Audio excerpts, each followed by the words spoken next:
Hi, it's Halley, the original Rev thing. Oh, Friday evening chat. Yes, here we are. It's been a long week. It has been a long week for me. And I'm sure it's been a long week for you too. One of the things I did want to mention before I forget is I started this new series on Instagram. It's called the Wild West Wednesdays. And so it's featuring um, places to see and things to do in Western New York. So if you are interested in or thinking about going on a vacation or taking a little getaway, you want to go someplace different, Western New York has a lot of great things to do and to see.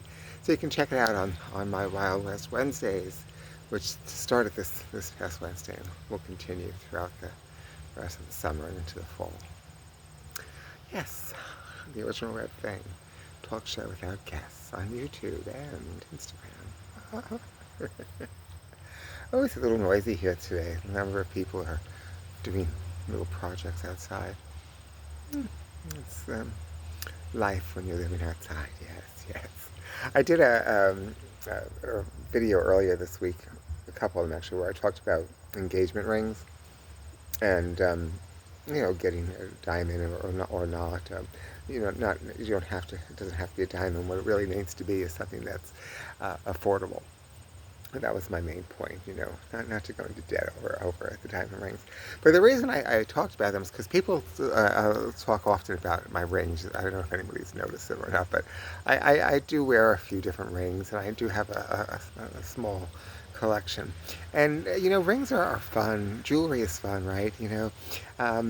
But there was a lady who made a comment recently about how she has all this jewelry, and now she's older and she just thinks of it as a big waste of money. And to a large degree, I feel the same way. You think that, oh, it's going to bring me joy. It's going to bring me joy. I want this ring. I want this necklace. I want whatever it is. This bauble that's fascinating. It's fascinating to you in this moment. And that's really what it is. It's not that it's going to bring you joy, because it's just a thing. Things don't really bring us joy. But it's a fascination in the moment. And a lot of times, a lot of the things we shop, that we buy, or whatever it is, jewelry or whatever, it's really just a form of escapism. And often not in our best interest to waste our money on those things. But you know what? We got to live and we got to learn, and that's how we learn, by living. So whatever. There are many, many people who love their jewelry, and then they realize when they get older that it's this or that. It's the same thing about collecting in general. Whenever you collecting is the thing about collecting. To enjoy collecting is not to do it with the idea that in the future you're going to sell it all in some antique shop, which is a very persistent idea, especially among a certain generation, certainly among my generation. The idea that you buy all these cute, interesting things, and then when you retire, you open up an antique shop and you're going to sell them all, which is a lovely idea, and some people do realize it. And most people who realize that it's a pretty boring enterprise by and large. I mean, unless you're one of the people who luck out, you have really fabulous stuff, and you're in the right location, and you have the right connections, and you're able to make it work. But most antique shops, yeah, they just become storage rooms for somebody's stuff they've collected all year or through their life. So, where people are like, oh, buy it, and when you die, they'll have a fascinating sale. And no, they won't. Yeah, the truth is that they won't. Actually, your family will not be thrilled that they're stuck with all this stuff that they have to get rid of. I mean, some people may like some of it or whatever, but most of it. I know you treasured it. I treasure it. I treasured my antiques. I used to have a lot of them, but everything will go. But it's up to the thing, whatever. Enjoy it. If you're a maximalist, be a maximalist. I was a maximalist most of my life. Yeah, I liked collecting. I had lots and lots of stuff. But having stuff is one thing if you don't move. If you have a nice big house and you never move, you can collect all the stuff you want. Yes. But if you move a bit, or even just occasionally, it's a lot, you know. And sometimes the nature of your work makes you move a lot, you know, or whatever, right, might be reasons, you know, that people move. So it's a pain in the neck when you have to pack a million little tiny pieces of porcelain or whatever.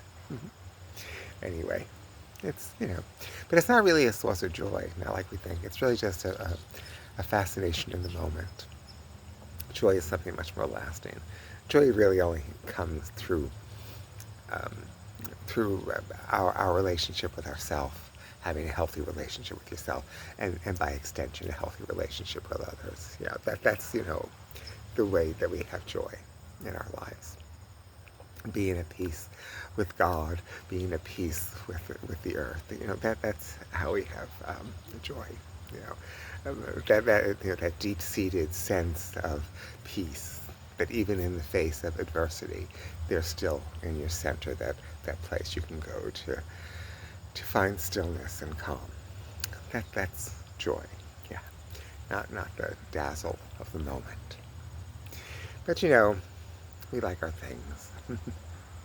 Perhaps too much.